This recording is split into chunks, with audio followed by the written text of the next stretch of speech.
As Alex likes to say, it's D-Day, Decision Day.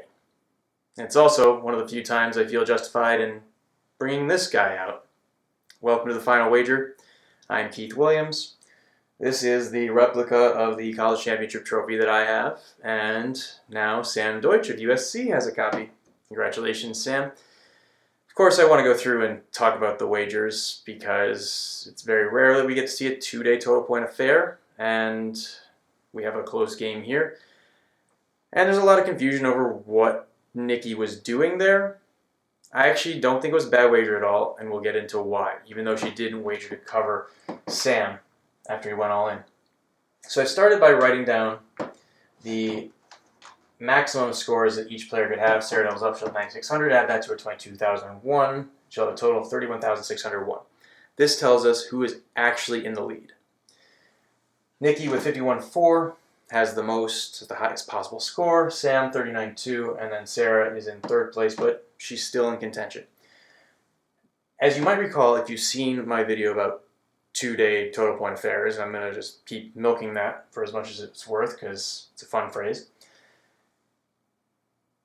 Any lead that you have after the first day is effectively halved because you can't wager that money in Final Jeopardy. It's set in stone after the first day. So this is a 3,400 difference between Sam and Nikki. That means if Nikki is to be in the lead heading into final, she needs to be winning by more than 1,700. Fairly similar with Sarah. Sarah and Sam have effectively a 50-cent difference. So only if they're tied does yesterday's total really come into play. So let's start with first and second as we always do. I'm going to erase these because I don't need them for this. This is just to calculate the maximum scores.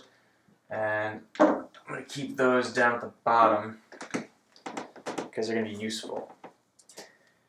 If Sam doubles up, he'll have a total of 39,200.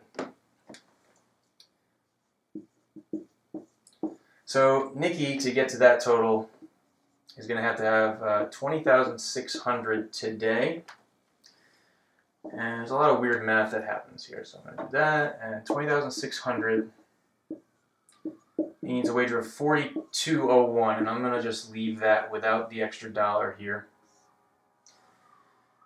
She doesn't want to wager any more than 42.01. There's no point. There's no upside because she's going to get bumped to 100,000 if she's right, and on the downside, there's a chance that someone could beat her with a bigger wager where they wouldn't have beaten her otherwise. So this 4,200 amount, if she's wrong, she's going to have 12.2. That would bring her total up to 30,800. 30,799. Big deal. 30,800. Sam would need 8,800 today to have a chance. That means he's going to have to wager at least 200. There is an argument to be made that, yes, he should go all in here. Because if he has to get it right to win, he might as well just put it all on the line. Of course, in a final of a tournament, there are these different prizes for second and third. It's not 2,000 versus 1,000. It's 50,000 versus 25,000. So to some extent, you have to balance the amount you're going to win at second opposed to third with the probability you're going to win no matter what. 200 at a minimum for Sam. Sarah, if she wants to get to 30,800, she's almost there. That's 801 short of where she is right now. So let's take 801 away from there. It's going to be 39.99.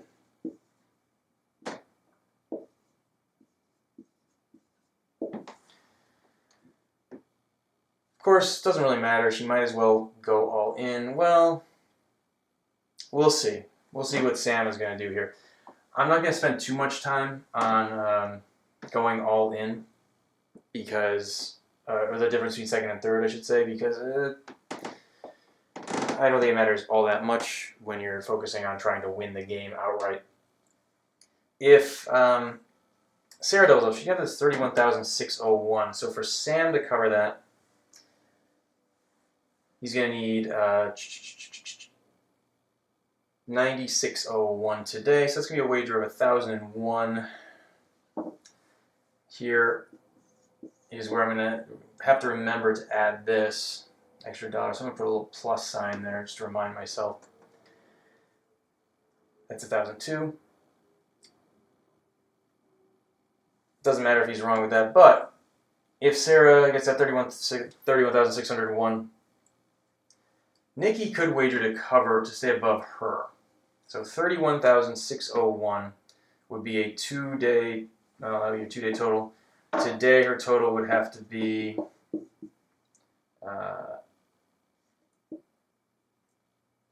13,001 at most. 13,001. That's going to be a maximum wager of $33.99. That's going to go down to $33.98. And as you might recall, Nikki wagered $33.50. So that's an interesting point to make. Nikki was saying, if I get it wrong, I will beat Sarah no matter what. And Sam has to get it right for him to win because he doesn't have this total, 31,650. If I go for the lockout, 4201, if I get it wrong, Sarah could double up, get it right, and then I'll finish in third, or maybe even second. Maybe it could be the difference between first and second on the downside, because Sam could miss as well. So $33.50 is not a bad wager at all. Personally, it's not what I would do. I would want to depend on my own ability to get it right, because there is a correlation between people getting it right. So if Sarah gets it right, then the odds are better than average that Nikki's also going to get it right. These Final Jeopardy clues in the college tournament have also played much more easily, or much easier, whatever the proper grammar is there, than normal play. So that's an added inclination for me to wager to win if I get it right myself. But, you know, Nikki missed this clue, so her wager was a good wager for the outcome, especially. And it still forced him to get it right. He did. He doubled up. The last thing I would say is that if Nikki does go for this $33.99 amount, or 98 or whatever it's going to be, that's going to put her, if she's right, at $19,799 for the day. 2-day total of